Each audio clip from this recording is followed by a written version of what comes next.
Pokok anggur yang benar.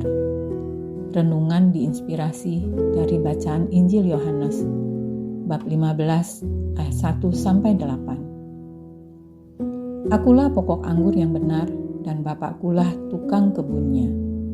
Setiap carang padaku yang tidak berbuah dipotongnya, dan setiap carang yang berbuah dibersihkannya supaya ia lebih banyak berbuah. Kamu memang sudah bersih karena firman yang telah kukatakan kepadamu.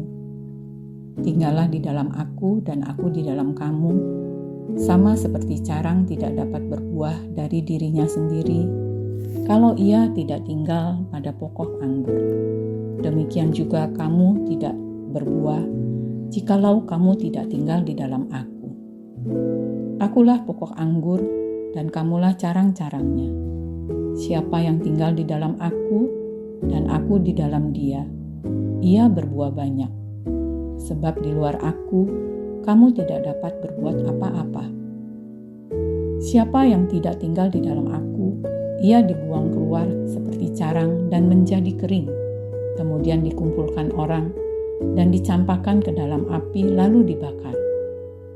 Jikalau kamu tinggal di dalam aku dan firman-Ku tinggal di dalam kamu, mintalah apa yang kamu kehendaki, maka akan diberikan kepadamu. Dalam hal inilah Bapakku dimuliakan, bahwa kamu berbuah banyak dan menunjukkan kamu adalah murid-murid-Ku. Demikianlah sabda Tuhan.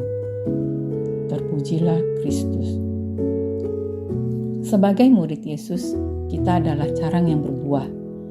Bersyukurlah karena Allah Bapa berkenan untuk selalu membersihkan carang-carang dalam diri kita, agar kita menghasilkan buah-buah kasih. Carang tidak dapat berbuah bila ia tidak tinggal dalam pokok anggur, yaitu Yesus sang pokok anggur. Akulah pokok anggur, dan kamulah carang-carangnya. Siapa tinggal di dalam aku, dan aku di dalam dia, ia berbuah banyak.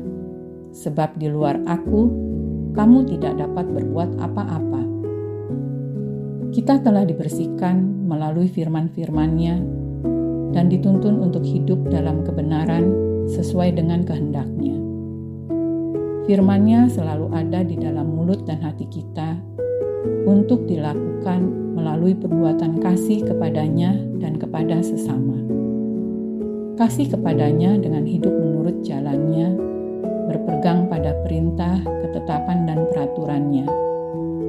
Sedangkan kasih kepada sesama dengan sikap peka dan berbela rasa pada yang miskin dan lemah. Untuk itu ada baiknya dalam kesibukan sehari-hari, kita menyediakan waktu hening untuk berbicara padanya melalui firman-firman-Nya. Pengalaman yang sangat berkesan saya alami saat makan siang bersama dengan teman saya dan anaknya. Saat menyajikan, pramusaji menumpahkan makanan itu dan mengenai tas tangan anak teman saya. Saya dan teman kaget, tapi anak teman saya dengan tenang meminta tisu dan membersihkan tasnya yang terkena makanan yang cukup berminyak. Dengan lembut dia menenangkan pramusaji yang masih training. Sama sekali tidak ada rasa kesal atau marah. Saya penasaran dan bertanya padanya, kenapa dia tidak marah? Dia berkata bahwa dia masih mempunyai tas yang lain, dan dia pun dapat membeli tas seperti itu lagi. Harapannya adalah pramusaji tersebut tidak kehilangan pekerjaan yang sangat dibutuhkan bagi kehidupannya dan keluarganya.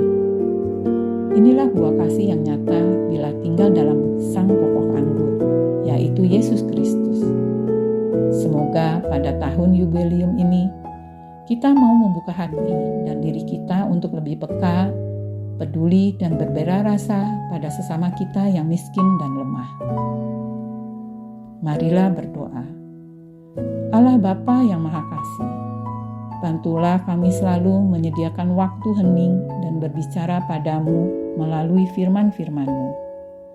Semoga firman-Mu bekerja dalam diri kami, sehingga kami menjumpai, percaya, dan dapat bersatu dengan sang pokok anggur, yaitu Putra-Mu.